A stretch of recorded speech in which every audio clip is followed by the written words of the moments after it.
Yan. So for our PE, ayan. So PE, PE, PE. Kailangan nyo kaya ng makakasama for this edition of PE? Ayan. So take note, ang PE natin ay hahanguin natin sa Unit 2, Lesson 1, Athletics Running Events. Okay. Dahil running events to, ito yung pinoproblema ko kung paano ang running events nyo. Okay, so athletics, running events. So paano kayo patatakbuhin? Hopefully kung may maluwag-luwag na daanan,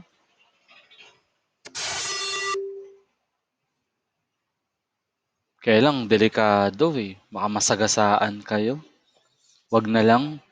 Oo, pass na lang tayo sa PE natin dito. Okay? Tuwa si Rowan, no? Hindi, yung kasi sana eh. Yung kahit yung ano lang, yung ano, may tawag dito na ano, sprint. Yun lang sana eh, 60 meters. Eh kaya lang, wala tayong magagawa dyan kasi nga, delikado.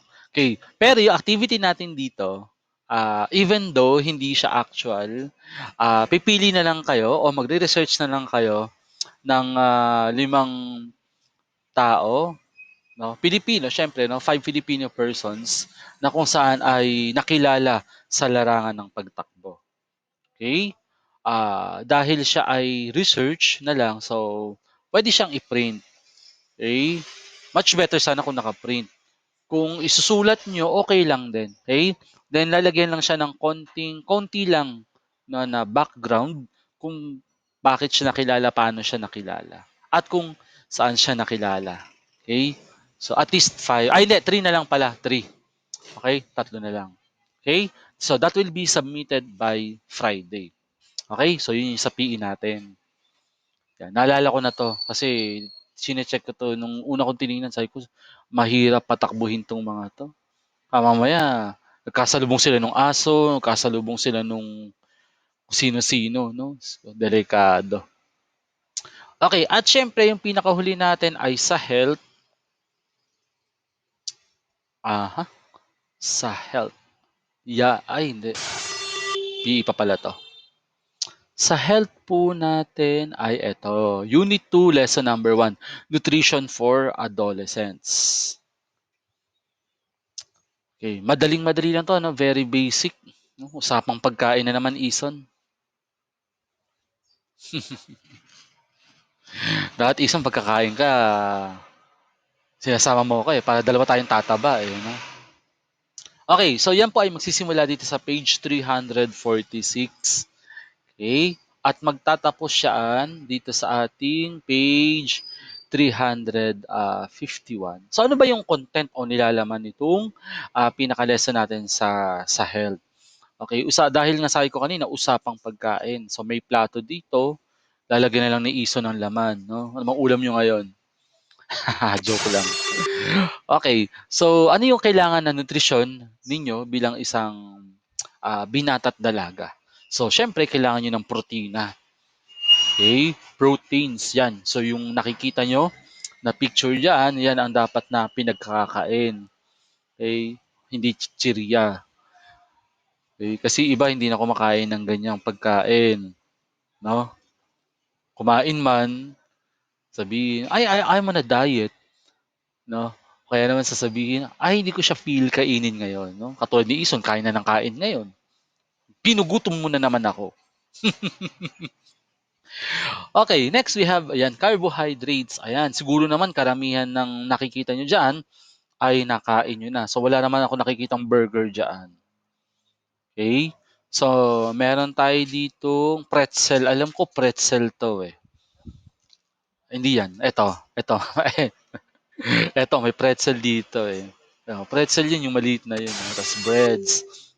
Ayan, importanteng mahalaga na meron tayong carbohydrates sa katawan para at least yan yung pinaka-energy natin. Ano, Isa? Energy.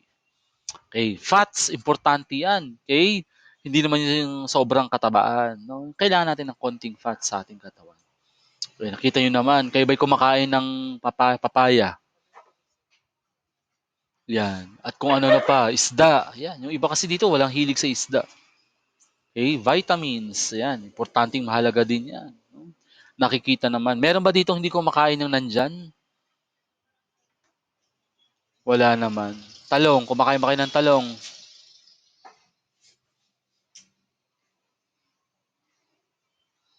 Yan, so mga gulay-gulay, importanteng mahalaga yan. Ken calcium, yan. Meron pa ba dito hindi pa kumakain ng ano? Ay, kumakain, sorry. Umiinom ng gatas? Wala naman. Importanteng mahalaga yan, no? Iron.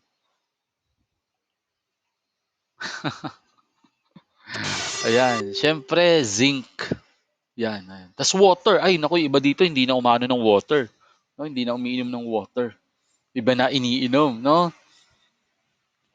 'Di ba, no? Yung iba na iniinom eh, no? Sino bang lasinggero dito?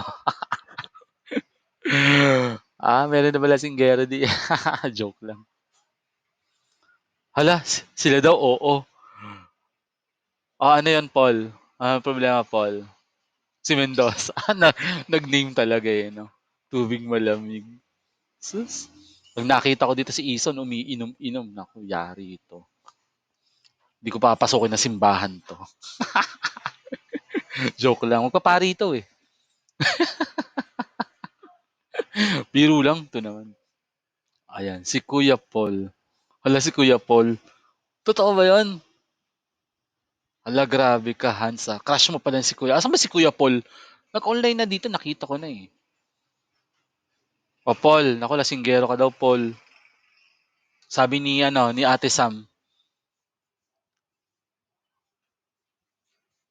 Talaga, kaya pala tawa na tawa si Ison eh, no? Kung ano yung mga pinagchichismisan niyo dito sa chat. Ay, nako. Ayaw pakita ni Paul. Parang may nawawala. Si Ryzen. Ayan, so tuloy pa rin tayo. Ayan, so water ha, sources of nutrients. Ayan, so alam na alam nyo naman yan. We have the glow, grow, and grow. Ayan, pambata lang yan guys. Ayan, so ano ba yung under ng go? Reviewin lang natin. So those are rice and alternatives kagaya ng cooked rice, pandesal, bread loaf, cooked noodles, ayan, root crops. Ayan, may example tayo dyan. Grow foods, pampalaki. So sa mga hindi pa lumalaki, hindi na ako magbata pa daw siya. Iba yung bata sa laki. Okay? Okay ba yun? So sa mga gusto pang lumaki, ayan, mag-take lang kayo ng grow foods kagaya ng fish and alternatives such as any varieties of fish. Magkakain kayo ng isda. Okay? Kagaya ng galunggong, bangus, tilapia, lahat yan. Okay? Yan ay i-take ninyo. Importanteng mahalaga na natitake nyo siya. Kasi baka mamaya, hindi pala kayo mahilig sa mga ganyan. Talaga hindi kayo lalaki. No? Lean meat, kagaya ng chicken, pork, tsaka beef. Wag naman araw-araw. No? Baka bata pa lang may high blood na. Tofu. Ayan. Alam mo yung tofu? Oo, yan yung tokwa. Okay? Kumakain ba kayo ng tokwa? Nainom ba kayo ng taho? Hindi alam. Nako, yan yung favorite nyo nung bata pa. Yan yung favorite nyo nung, taho yan, taho, yung tofu. Tofu kasi yun yung parang solid kind ng taho. Okay, kaya siya tinawag na tofu, yung tokwa. Masarap yan na tokwa, pork tokwa. Oh, lasang panis. O hindi yun. Siyempre, pag hindi pa siya luto, parang amoy, oo. Pero hindi siya lasa. Baka naman panis na yung na ano nyo. Baka naman kasi matagal na yan sa ref. Kaya, oh, oo. Kaya, panis na yung na-encounter nyo. Okay, oo, Hans, tofu yon. Tofu, tokwa, isa lang yon. Masarap sa una, sa huli, hindi na. Ano yan? Masarap sa una. Kasi baka naman wala siyang halo, no? Ayan, chicken egg, alam niyo na yan, no? Itlog. Itlog sa umaga, itlog sa tanghali, itlog sa gabi. Yan, the best ang itlog. Ang itlog ni Hans, bao. Ayan. So, glow foods, ayan. Any variety of vegetables, halimbawa, malunggay, saluyot. Kayo ba'y nakakain yan, no? Yung saluyot, yan yung klase ng gulay na madahon pero malagkit siya. Okay? Nakakain ba kayo ng malagkit? na gulay, 'no? Marami kasi tayo niyan. Yung iba ayaw, 'no, nandidiri sa malagkit. Ayan, kalabasa, carrots, sitaw, ampalaya, gabi leaves, 'yan malagkit din 'yan. And then also any variety of fruits, 'yan, banana, dalanghita, et cetera, et cetera. So yun siya, okey? So parang ano lang naman natin siya, review. Okay. So you have to complete the table. Ayan. So ano ba yung purpose ng calcium natin at ano yung mga example niyan? O you can Google your answers. Kung meron naman din dito sa ebook, yun na lang din ang kukuhanin. Yan, hanggang proteins. Tapos, sasagutan pa rin yung kahuli-hulihan on page 351. It is important to give your body proper nutrition, yes or no, and then why. Okay, so yun lang po.